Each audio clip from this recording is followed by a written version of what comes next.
இன்றைக்கி ஒரு ஸ்பெஷலான டே. இந்த டேயை ஸ்பெஷல் ஆக்கிறதுக்காக ஒரு சூப்பர் அண்ட் ஹெல்த்தியாக ஒரு ஓட்ஸ் வச்சு ஒரு கேக் தான் பண்ணியிருந்தேன். இதில் எந்த ஃப்ளார் எதுவுமே ஆட் பண்ணாமல் ஓட்ஸ் மட்டும் வச்சு பண்ணது. இது வந்து என்னோட ஒரு மெஷர்மெண்ட்க்கு வந்து ஈக்குவல் ஆகிற மாதிரி நான் கொஞ்சம் ட்ரை பண்ணேன். இது வந்து பார்த்திங்கன்னா இன்க்ரீடியன்ட் எதுவுமே மெஷர்மெண்ட்ஸ் எதுவுமே சொல்லலை. அதை நான் லேட்டராக உங்களுக்கு நான் அப்டேட் பண்ணுறேன். ஸோ இதில் வந்து ஒயிட் சுகர் நாட்டு சக்கரை ரெண்டுமே சேர்த்து தான் இந்த கேக் வந்து ரெடி பண்ணியிருந்தேன். இன்றைக்கி என்ன ஸ்பெஷலான டேன்னா என்னோட கூட பிறந்த என்னோடய அண்ணனுக்கு வந்து இன்றைக்கி வந்து பிறந்த நாள்.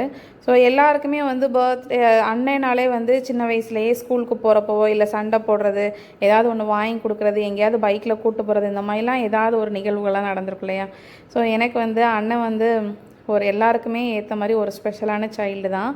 கடைசி காலத்தில் நம்ம அம்மா அப்பாவை துணையாக பார்த்துக்கிறதுக்கு நம்ம அண்ணனோ தம்பியோ பார்த்துப்பாங்கங்கிற ஒரு மன திருப்தி வந்து எல்லாருக்குமே இருக்கும்.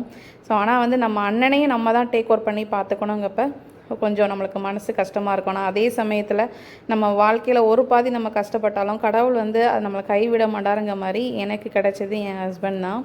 ஸோ அவங்க வந்து எப்போவுமே சப்போர்ட்டிவாக இருப்பாங்க. அவங்க வீட்டுக்கு எந்த மாதிரி சப்போர்ட் கொடுக்காங்களோ அதே மாதிரி என்னோடய வீட்டுக்கும் வந்து ரொம்பவே சப்போர்ட்டிவாக இருப்பாங்க. எல்லாருக்குமே ரொம்ப ஹெல்ப்ஃபுல்லாகவும் இருப்பாங்க. ஸோ இன்றைக்கி வந்து எங்கள் அண்ணனுக்கு வந்து பர்த்டே. ஸோ அவனுக்கு கண்டிப்பாக உங்களோட விஷஸும் உங்களோட ப்ரேயர்ஸ் எல்லாமே கண்டிப்பாக வேணும். ஸோ இன்றைக்கி வந்து கேக்கும் சூப்பராக வந்துச்சு. ஓட்ஸ் கேக்கும் இதில் எந்த ஃப்ளார் எதுவுமே ஆட் பண்ணல. அவ்வளோ ஹெல்த்தியாகவும் இருந்துச்சு.